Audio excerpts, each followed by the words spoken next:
میں بغیر کسی تاخیر کے دعوت خطاب دیتا ہوں محترم جناب مفتی محمد انس مدنی صاحب کو کہ وہ تشریف لائیں اور اپنے مخصوص انداز میں خطاب فرمائیں۔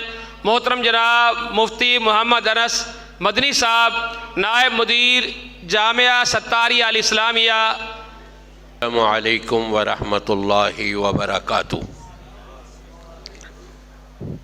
ذرا ہاتھ اٹھا کر کے بتائیے جڑے جڑے بندے سوندے پہ ہیں، جڑا سویا ہوا ہے۔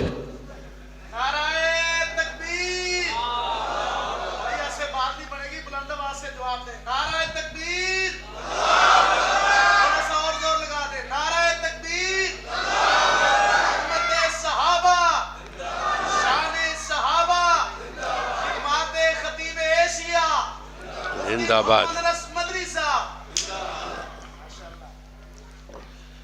میں نے آپ کے ہاتھ اس لیے اٹھوائے تھے کہ سلام کی آواز تو میری سب تک پہنچی، لیکن سب کے جواب کی آواز مجھ تک نہیں پہنچی تھی، اس لیے دوبارہ سلام کر لیتا ہوں۔ السلام علیکم ورحمۃ اللہ وبرکاتہ۔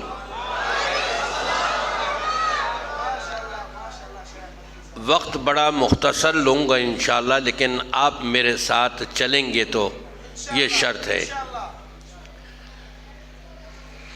الحمد للہ العلی الکبیر المتعال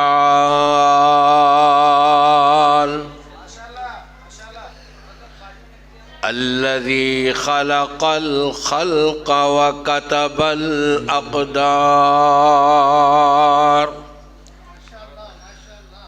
والصلاة والسلام على سيد الجمال والكمال وعلى آله الطيبين والطيبات۔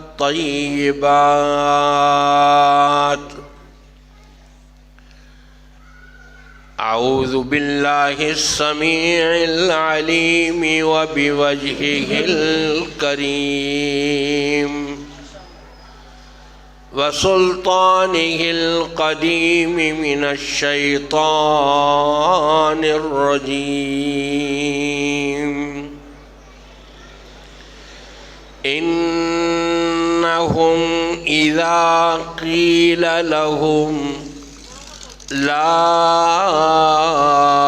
إله إلا الله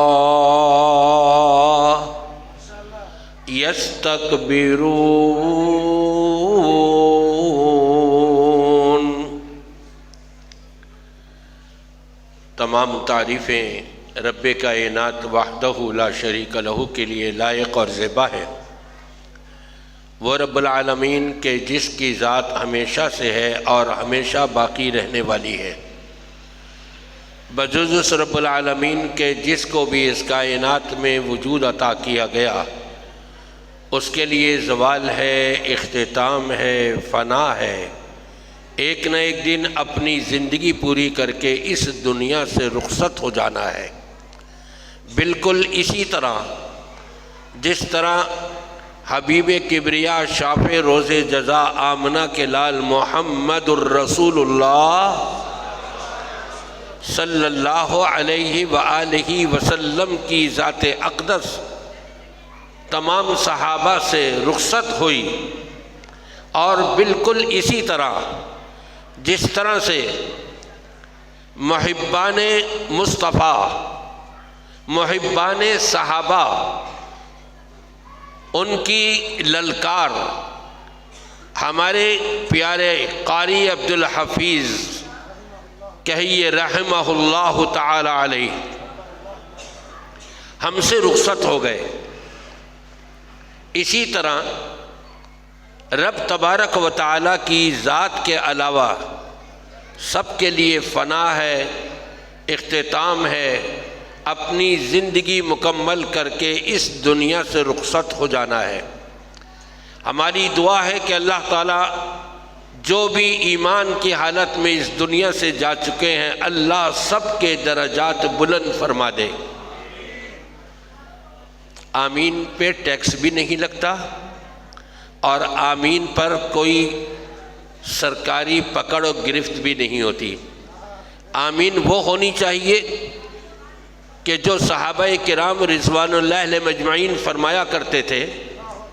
جامع ترمذی کی روایت کہ جب نبی پاک صلی اللہ علیہ وسلم نماز میں سورہ فاتحہ کی تلاوت فرماتے اور اس کے اختتام پر آمین کہتے تو ہم سب مل کر کے آمین کہتے، مسجد گونج جایا کرتی تھی۔ تو آپ نے کیسے آمین کہنی ہے ذرا بتائیے؟ یہ ہے وہابیوں والی آمین۔ وہابی کس کو کہتے ہیں؟ قاری عبدالحفیظ صاحب رحمہ اللہ کو جنہوں نے سنا ہے انہوں نے پہچانا ہے کہ وہابی کون ہوتا ہے۔ وہ فرمایا کرتے تھے پاکستان سے تعلق رکھنے والے کو پاکستانی کہیں گے، ہندوستان سے تعلق رکھنے والے کو ہندوستانی کہیں گے، بنگال سے تعلق رکھنے والے کو بنگالی کہیں گے، اور جس کا تعلق وہاب سے ہوگا اس کو وہابی کہیں گے۔ انک انت الوہاب، قرآن پاک میں اللہ تبارک و تعالی نے ذکر فرمایا ہے کہ اے اللہ تو ہی تو وہاب ہے، اور وہاب سے تعلق رکھنے والا کون ہوگا؟ وہابی۔ کہ یہ الحمدللہ ہمیں اس کے اوپر فخر ہے۔ درود و سلام آقا دو جہاں تاجدار مدینہ آمنہ کے لال محمد الرسول اللہ صلی اللہ علیہ وآلہ وسلم کی ذات اقدس کے لیے رب کائنات کی ساری مخلوقات کی تعداد سے زیادہ صلی اللہ تعالی علیہ وعلی آلہ واصحابہ وسلم تسلیما کثیرا کثیرا۔ مجھے ایک بات اچانک یاد آ گئی قاری عبدالحفیظ صاحب کی۔ میں نے شروع میں آپ سے کہا تھا وقت میں بڑا مختصر لوں گا، لیکن انہی تمہیدی کلمات میں آپ کہیں گے کہ انہوں نے تو اچھا خاصا وقت لے لیا ہے۔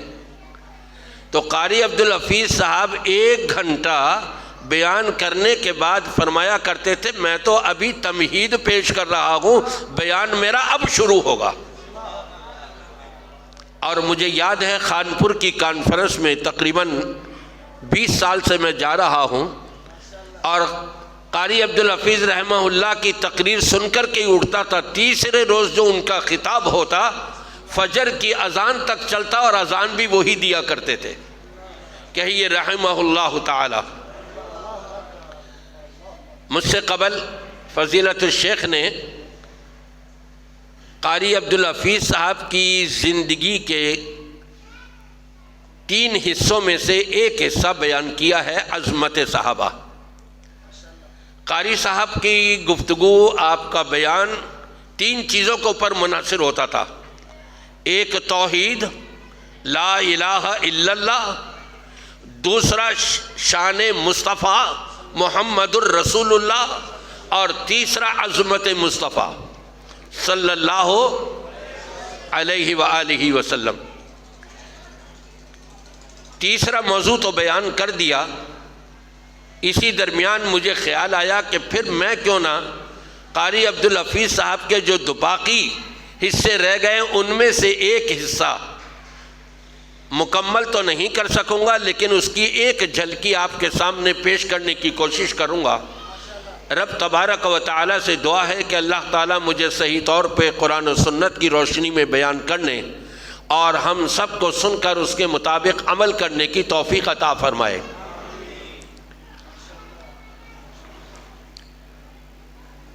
رب تبارک و تعالیٰ نے اپنے کلام پاک میں بیان فرمایا ہے، انہم اذا قیل لہم لا الہ الا اللہ یستکبرون،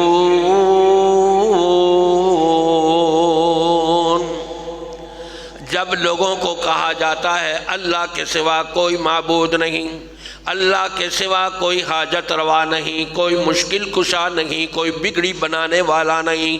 جب لوگوں کو یہ بتایا جاتا ہے کہ اللہ کے سوا کوئی کسی کی حاجت پوری کرنے والا نہیں، اللہ کے سوا کوئی کسی بیمار کو شفا دینے والا نہیں، اللہ کے سوا کوئی کسی تنگ دست کی تنگ دستی کو دور کرنے والا نہیں، جب ان کو یہ بتایا جاتا ہے یستکبرون، ایٹھنے اور اکڑنے لگتے ہیں۔ ہمارے بزرگان دین کہاں گئے؟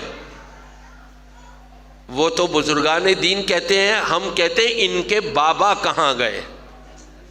یہ باباؤں کے ماننے والے ہیں، بزرگان دین نہیں۔ بزرگان دین تو وہ ہوا کرتے ہیں جو امام کائنات محمد الرسول اللہ صلی اللہ علیہ وآلہ وسلم کے نقش قدم پر چلنے کی کوشش کرتے ہیں، جس کے لیے رب تبارک و تعالی نے فرمایا قُلْ إِن كُنتُمْ تُحِبُّونَ اللَّهَ۔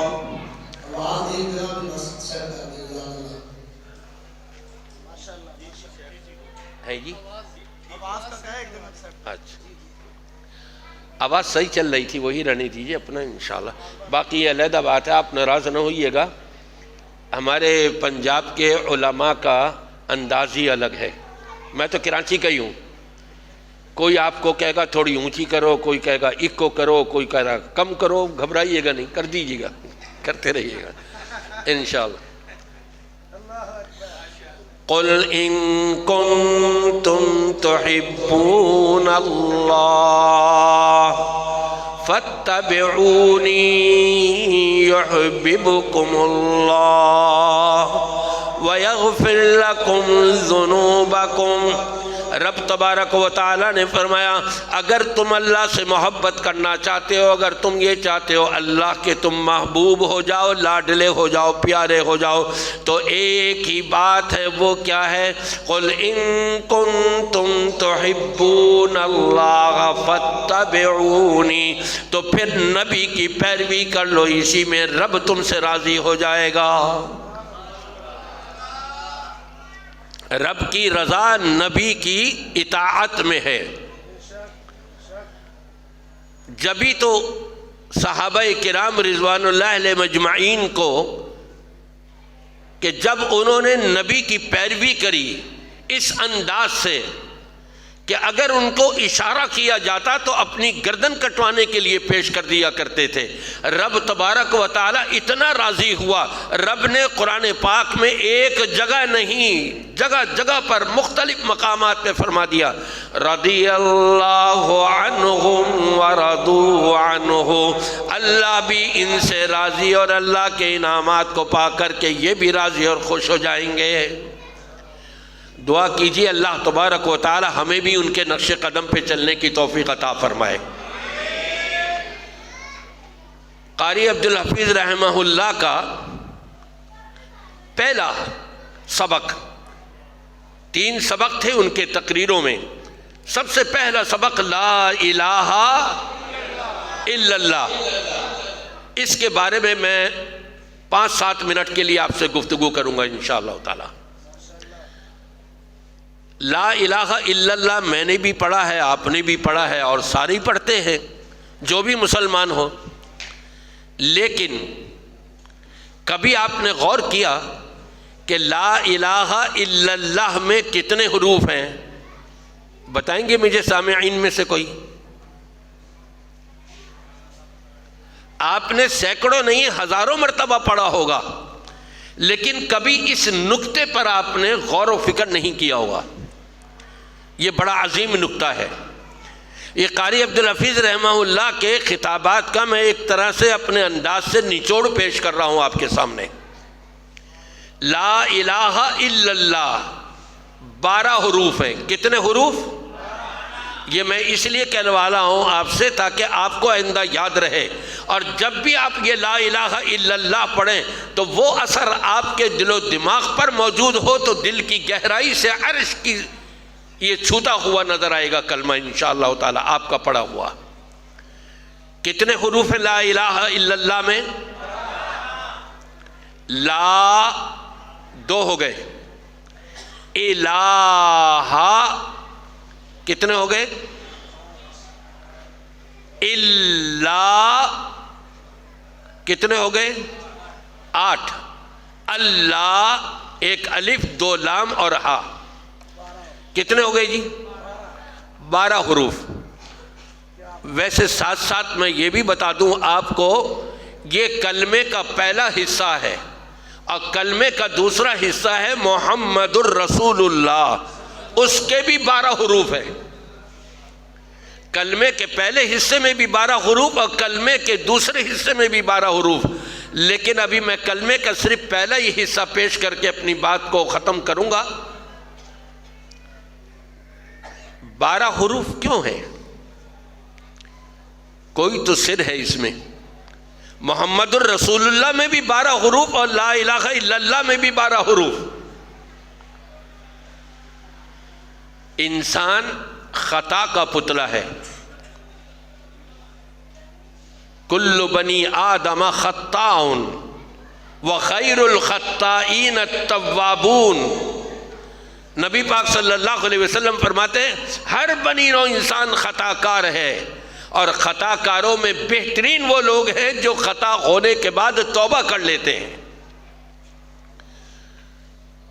انسان جب گناہ کرتا ہے اس کے جسم کے 12 اعضاء اس گناہ میں ڈائریکٹ ملوث ہوتے ہیں.